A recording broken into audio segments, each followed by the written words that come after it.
научихте всички букви. През септември с трепет очаквам да разлистите моите странички. Мечтаех за часовете, в които ще съм с вас. Това бяха наистина вълнуващи мигове. Сега е пролет. Вече ме изучихте и съм малко самотен без вас, но още съм щастлив. Нищо, че съм покъсан и измачкан. Разтварям на шарените си странички и потъвам в най-хубавите спомени от моя живот, когато вие ме държахте в ръчичките си. Сега обаче е време да се разделим. С Богом, мъничко букварче, мой учител любим, весело ми е, макар че трябва да се разделим. С теб научих АБВ-то, тея чудни стъпалца, към науката, където намят нейните слънца. И макар да минавам в клас по-горен, по-висок, никога не ще забравям твоя първия урок. Букварче ти, другарче, на детските мини, за теб ще си спомням до късни страни, в една каштурка бяла, със слънчеви лъчи, чрез нея аз погледнах из двете си очи. Букварче ти, другарче, на детските мини, за тебе ще си спомням до късни страни. С Богом, скъпо букварче! С Богом, мило другарче! Колко съм щастлив, деца, че сте умнички сега. Аз не съм ви нужен вече и отивам надалече. А при вас ще доведа по-голямата сестра.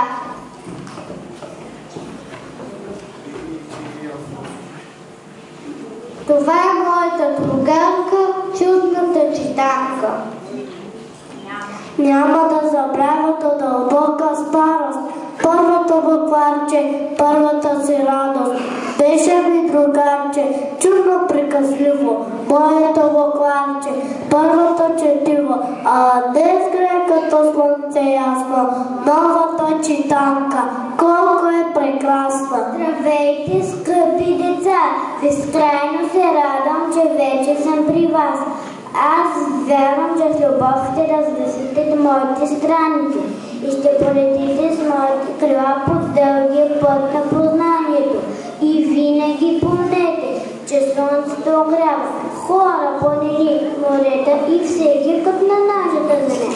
А книгата огрява сърцата и душите на хората там, където слънчевите лъчи не могат да проникнат. С колко радостно я се разтворих новата четанка и сама ми заговори: чакате, другарка, денем в класната ни стая, вечер в къта свита. Аз от нея ще узная всичко, що я питам, с чудни приказки и песни. Тя ще ме научи как добро изключиш честност, всеки ще сполучи. Ще е хубаво, когато празнуваме, да, защото сме се трудили, а празникът след труд е най-сладък, но що можем да четем и пишем, нека всеки ден от тук нататък да бъде празник за нас. Всички букви зная, мога да чета, те ще ми разкажат всичко за света. Всички букви зная, мога да чета, имам си прозорче, светло към света. На буквичките празник е голям, чудесен, весел празник за децата. Букварчето прочето вече сам, с читанката ще броя по земята.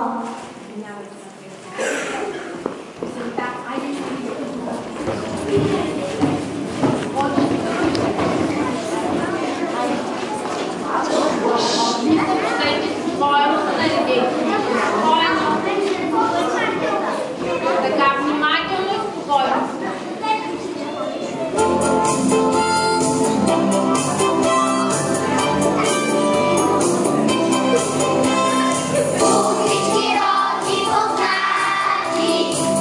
Азбука, брой,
много стара. Създадена е през далечната 855 година от братята Кирил и Методий. Техните ученици я донесли и разпространили в пределите на Българското царство през 886 година. В двете най-големи школи, създадени по това време, в Охрид и Преслав, се учили хиляди деца и младежи. Хората, които изучили българското четмо и писмо, получили званието кавали, което означавало грамотен човек. Тези хора били на голяма почет и уважение сред останалите, защото умеели да четат и пишат. От днес вие сте грамотни и сте достойни също да носите това звание. Нека днешния ден да бъде само първото стъпало по пътя ви към знанието и науката, по който вече сте тръгнали. А сега бих искала да поканя господин Георгиев, директор на училището ни, който ще ви връчи вашето първо свидетелство за грамотност и новите читанки. По едно дете от клас. Да овладеете азбуката, вече сте грамотни. Аз съм изключително радостен да ви връча първите свидетелства за грамотност. Първи А клас. Кой ще бъде? Директор сега ще връчи свидетелствата на целия първи А клас.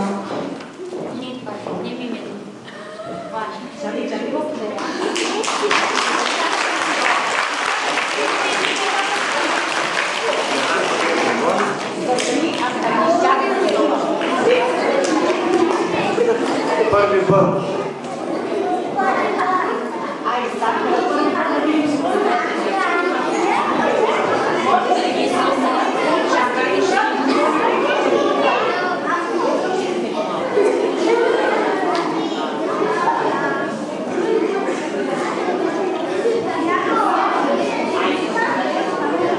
Първи В клас. Доне, върни се. Доне.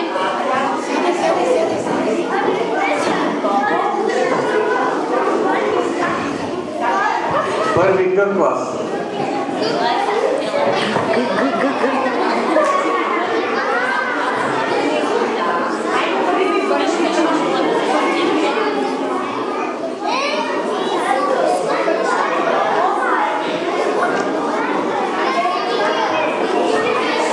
Първи Д клас.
Деца, сега ви приканвам за внимание, защото сме поканили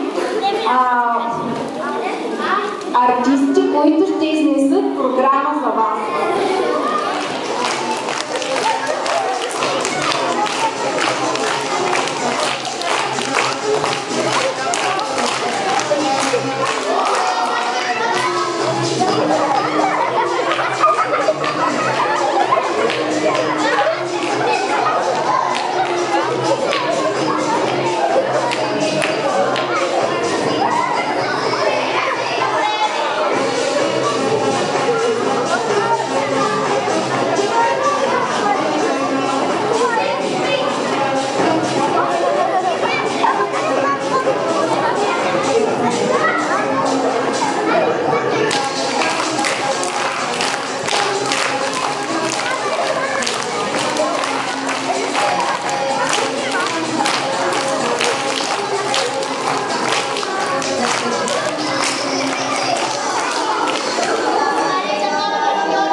Видяхте, че можете да скачете. А можете ли да скачете чубани?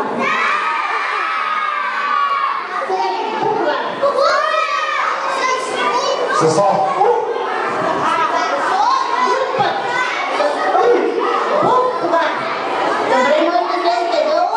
Добре, благодарим ви. А за награда... А ти знаеш ли тази дума как се пише?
Добре.